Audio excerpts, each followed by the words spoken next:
Thank you for joining us. Today we are going to show you techniques commonly used for applying rhinestones to dance fabrics and completed costumes. This video will walk you through preparing your garment and workspace, choosing your glue and tools, care and transport of your costume, design inspiration, and application tips. We will assume that prior to this point, you have already decided on a design and budget for your embellishments, have chosen the type and size of the rhinestones, and have estimated the quantity needed for your design. For more help with these things, please visit www.rhinestonesu, that's the letter U.com. If the design is predetermined for you, be sure you are clear on the design directions. Take pictures of the costume as a whole and of the embellishment details, or work on your costume with the sample in front of you. To stay within the allotted budget, divide the stones into separate piles for each area of the costume before you begin. Step 1. Prepare and lay out your garment. Be sure your costume is clean and dry. If it is a garment that will be washed in the future, we recommend pre-washing the garment.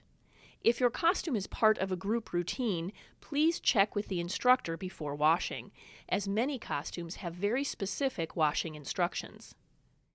Take note of the characteristics of your costume when preparing to work on it. If your costume is made of a stretchy material, you'll want to ensure that it is stretched while you're embellishing for the best results.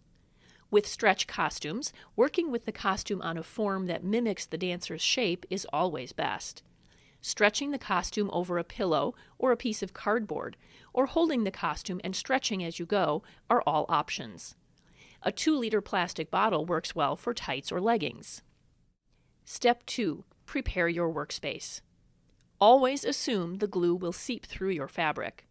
Use cardboard, wax paper, or a clean garbage bag between layers to prevent messes on your costume and your work surface. Here we are using cardboard wrapped in wax paper, which gives you the benefit of stretching the fabric, plus creates a non-stick surface. Consideration for seeping glue is especially important when working with net tutus, chiffon, and thin lycras. Step 3. Choose your glue.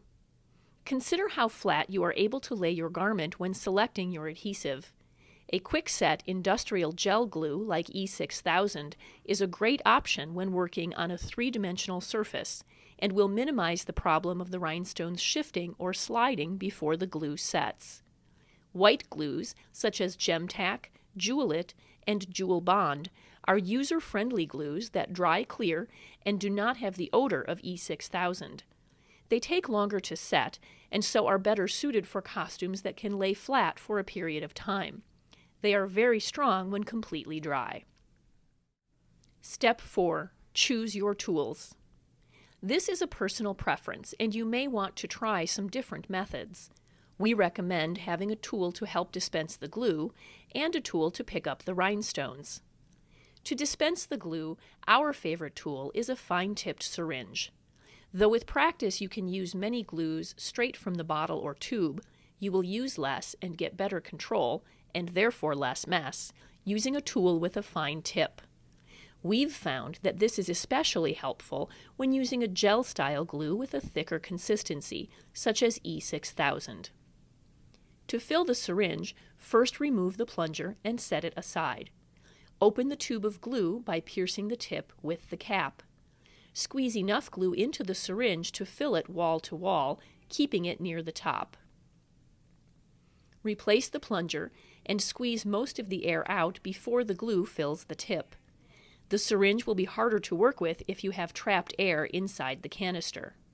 Twist on the included tip and squeeze out any remaining air so glue fills the tip. Practice applying a small amount of glue onto a napkin or paper towel. Remember, a dot of glue is all you'll need for most stones.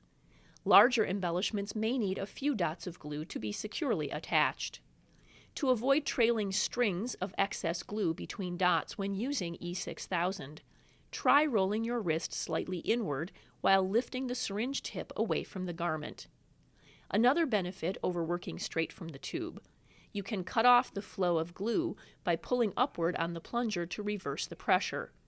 This will help avoid messes on your work surface when you set the syringe down. To ensure your work surface is protected, however, we always suggest setting your glue tools on a barrier surface, such as a paper plate. Be sure to regularly wipe off any excess glue that accumulates on the tip to prevent clogging and minimize glue strings between dots. The glue is usable for up to 2 days if you can keep it from drying in the syringe. Plug the tip with a pin or a straightened paper clip and store the syringe in an airtight bag during breaks. The new E6000 jewelry and bead glue includes fine tips that screw straight onto the cap. Plastic tips can also be purchased that screw right onto the E6000 tubes, or the E6000 2-ounce tubes come with an applicator tip as part of the bottle. These are good alternatives to working with a syringe filled with E6000. It all depends on how large a dot of glue you need and can control. Remember to protect your work surface when working right from any E6000 bottle. The white glues dry clear and have a consistency that may be easier to use straight from the bottle for larger embellishments. However, even these glues can be applied with more precision by using our bulb syringe bottle. This collapsible bottle should be used with white glues only. You can collapse the filled bulb syringe bottle between your fingers to use it, and when you replace the orange cap, it can be stored in this position. Household tricks to pick up the rhinestones include a pencil eraser, crayons, or a toothpick with a bit of dried glue or candle wax at the tip. We also offer tools designed specifically for this purpose, which are easier to use and harder to lose. The economic pick and stick is made of bright pink plastic with a bit of moldable beeswax on one end and a fine tip on the other. With the lightest touch, you can pick up a crystal and place it on your glue dot, then turn the tool around to refine the stone's placement and set it into the glue with light pressure. Sold in twin packs, it's an indispensable tool for both large and very small stones. The crystal katana expands on this idea, with a premium jeweler's wax tip that leaves little to no residue on the surface of the crystal. The lightweight bamboo shaft is hollow, and the twist-off chrome end was designed to fit over the top of the angled Swarovski element's facets, allowing you to push the stone firmly in place with less fatigue. Always good to have on hand is a pair of good old-fashioned tweezers.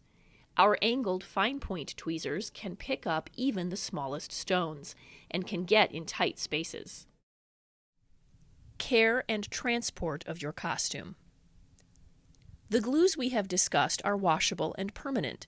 This means your rhinestones can be washed and dried, and the glue bond will remain at full strength. We recommend waiting at least 4 days after finishing the project before the first wash. Hand wash, or if the completed costume can be washed in the machine, use the gentle setting and turn it inside out to prevent scratches on the surface of the crystal. For the same reason, air drying is recommended. Do not dry clean your costume if you have glued on your embellishments. The dry cleaning process will weaken the bond. When you are ready to transport your costume, you can keep it protected from dirt and surfaces that may dull or scratch the crystal simply by keeping it covered. Depending on the characteristics of the costume itself, this may mean hanging it inside a garment bag or folding it into a box or 3-dimensional bag to prevent crushing. If the fabric is very delicate and is prone to snags, you may also wish to cover any heavily embellished areas with tissue paper or a paper towel. Design inspiration and application tips. With any project, remember to do a test area first before diving in. This could mean practicing on a scrap piece of fabric, paper, or an area of the costume that is less prominent. The most common application misstep? Remember not to spread your glue over an area. This inhibits the natural stretch of the material. Do not draw a line of glue. Instead, place a dot of glue for each stone.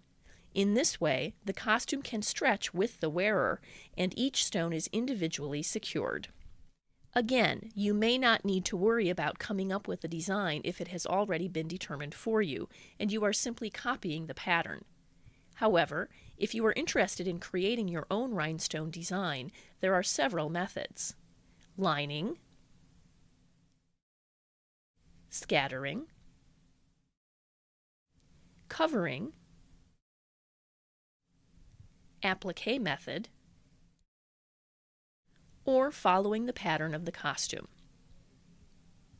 For more application tips and design inspiration, visit our website, www.rhinestonesu.com, and navigate to the How-To section. Many people immediately take to embellishing. It can be a creative, hands-on project with appealing results. Others may find that it takes a bit more time to get comfortable with it, but don't sweat it. The first time is always the hardest.